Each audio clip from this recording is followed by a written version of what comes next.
Hello, Smarteiros! Aqui é a Teacher Gisele Bertelli com mais uma live da Smart English. Bom, guys, vamos começar com os recadinhos básicos. Vocês podem baixar o e-book da Smart English, é gratuito, e o link tá lá na bio do Instagram. E eu vou deixar na descrição do vídeo no YouTube também, tá bom? É só clicar e baixar, é gratuito. Outra coisa, os dias da live. Quem ainda tá meio perdido, que dia que tem live, que horário que tem live, é sempre às segundas-feiras, às 20 horas, horário de Brasília, ok? A gente tá fazendo uma série de 20 dicas. Nós dividimos essas dicas em 4 lives. Cada live são 5 dicas que eu tenho para dar aqui para vocês.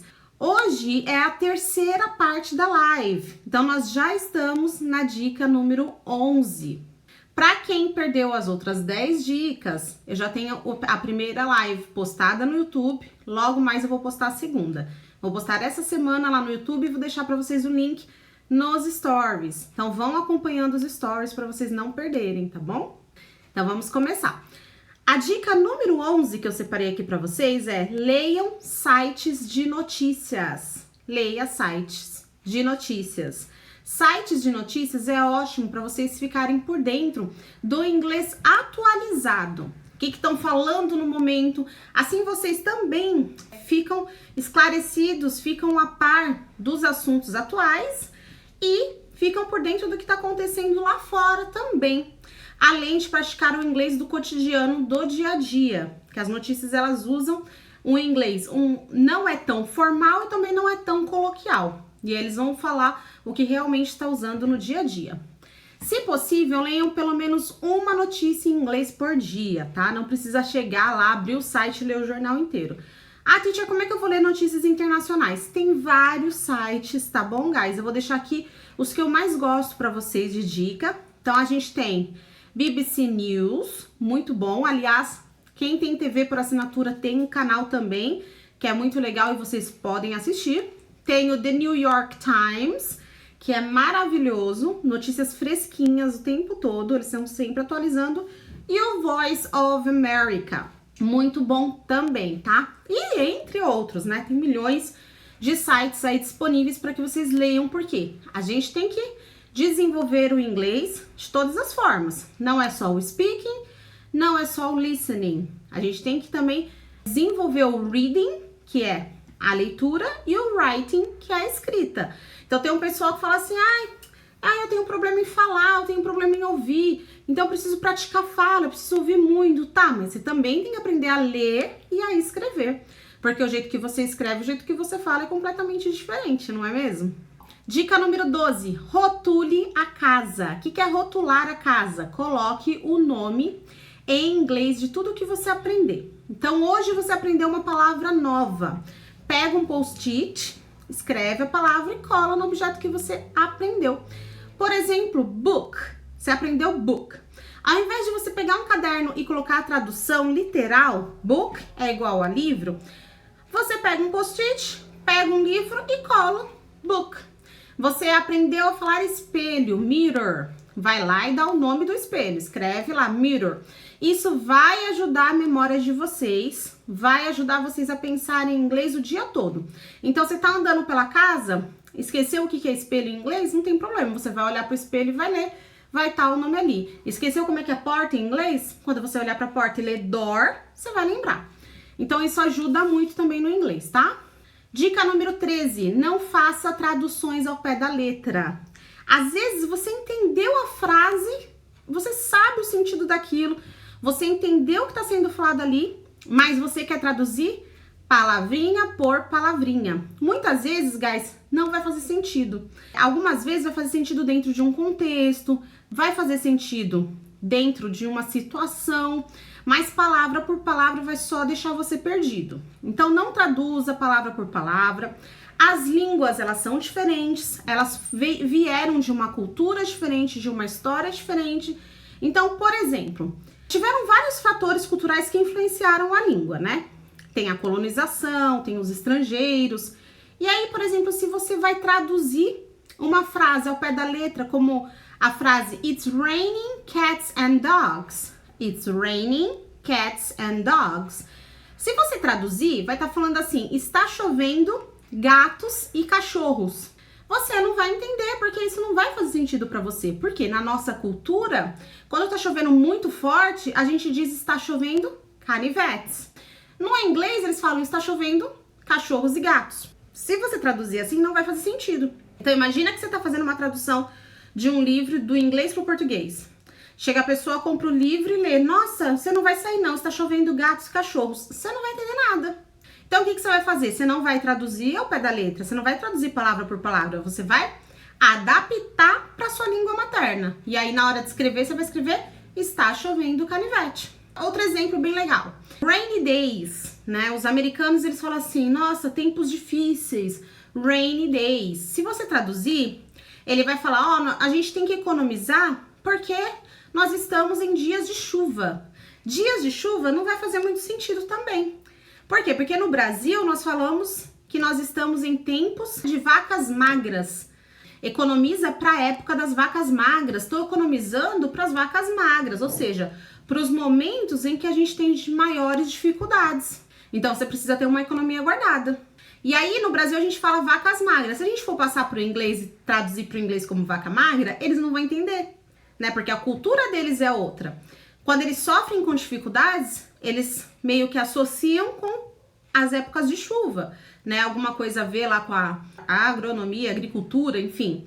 E a gente já não, pra gente, por exemplo, as épocas de seca, Nordeste, no Norte, quando eles passavam maiores dificuldades, passavam fome, que as vacas ficavam magras, não tinham o que comer, não tinha água para beber, e eram os momentos de maiores dificuldades. Então, essa mais ou menos a ideia de não traduzir palavra por palavra, e sim entender a ideia da língua dentro de um contexto. Dica número 14, não se preocupe com o seu sotaque.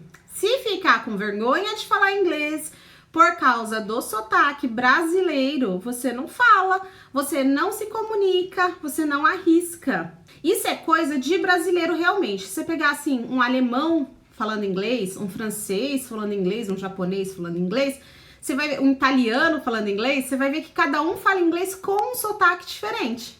Eles não ficam ali se preocupando em lapidar o sotaque deles e de forma que fique igualzinho a um nativo, a um americano, até porque isso é impossível. Você pode chegar bem próximo a falar igual um nativo, mas o nativo que é nativo de verdade, ele vai perceber aquela coisinha do seu sotaque, aquela coisinha que não é realmente de um nativo. Você pode até enganar, vamos dizer assim, o seu sotaque conversando com uma pessoa de outra nacionalidade, mas o nativo, ele consegue perceber que você não é nativo. E isso é importante? Nem um pouco.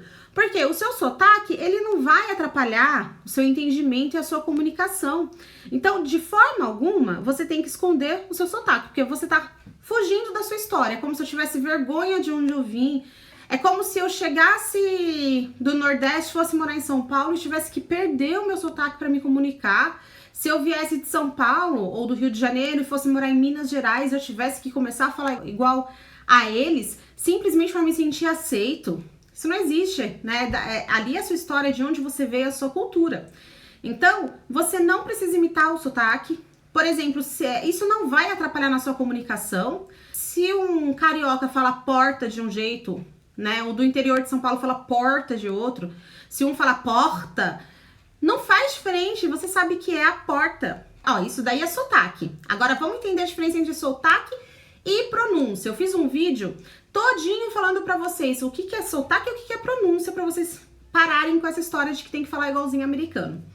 Então vamos dizer, se ele falar porta, porta, tanto faz, porta, eu sei que é porta. Então fecha a porta. Agora se ele falar assim, fecha o poste, isso daí não é sotaque, isso é pronúncia, ele tá falando a palavra errada. Isso vai o quê? Vai causar um desentendimento. Você não vai entender, você vai ficar procurando o poste, tá errado. Aí sim, esse problema de pronúncia você tem que melhorar para que não haja essa confusão. Então, o importante é a comunicação. Se você vai falar com sotaque brasileiro, com sotaque americano, ou se você vai falar com o seu sotaque que você é japonês, com o seu sotaque que você é alemão, falando inglês, tanto faz. O sotaque não influencia no entendimento. O que vai influenciar é você pronunciar a palavra errado. É você, ao invés de falar I, você falar um I. Na palavra que você fala I, você fala Y. Na palavra que você tem que falar a letra A, você fala EI. Aí sim você vai causar uma confusão.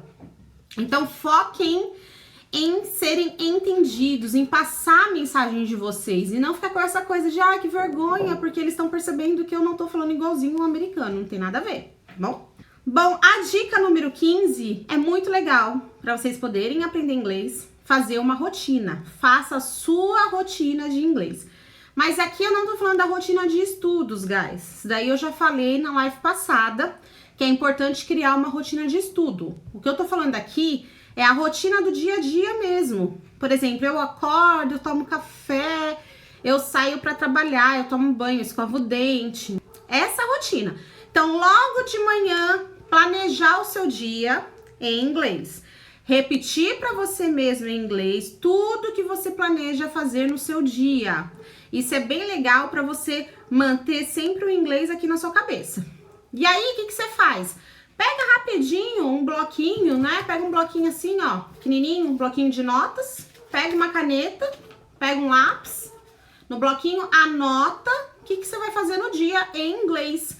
Isso daqui, guys, é a sua to-do list. É a sua lista de tarefas, de coisas que você tem que fazer durante o dia.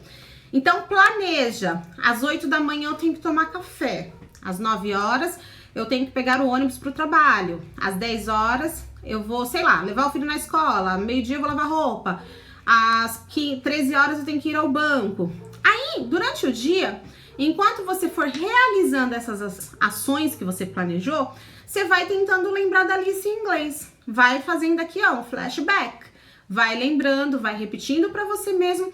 Assim você pensa em inglês o dia todo. Então, uma forma de você, de repente, se você não puder parar para conversar com alguém em inglês, se você não tem com quem conversar, você todo dia vai criar um vocabulário, vai criar um costume de pensar em inglês, tá bom? Então, hoje foi mais 5 dicas. Segunda-feira que vem, às 20 horas, serão as outras 5 dicas para fechar as 20 dicas de inglês. Então, não percam, estejam aqui comigo na semana que vem. E avisem os amigos que estão aprendendo inglês, avisem eles, participem aqui, chamem os amigos, enviem a live para eles, para participar, para ficar de olho na página da Smart English, para se inscrever no canal do YouTube. E estejam aqui de novo semana que vem, ok? See you guys! Bye!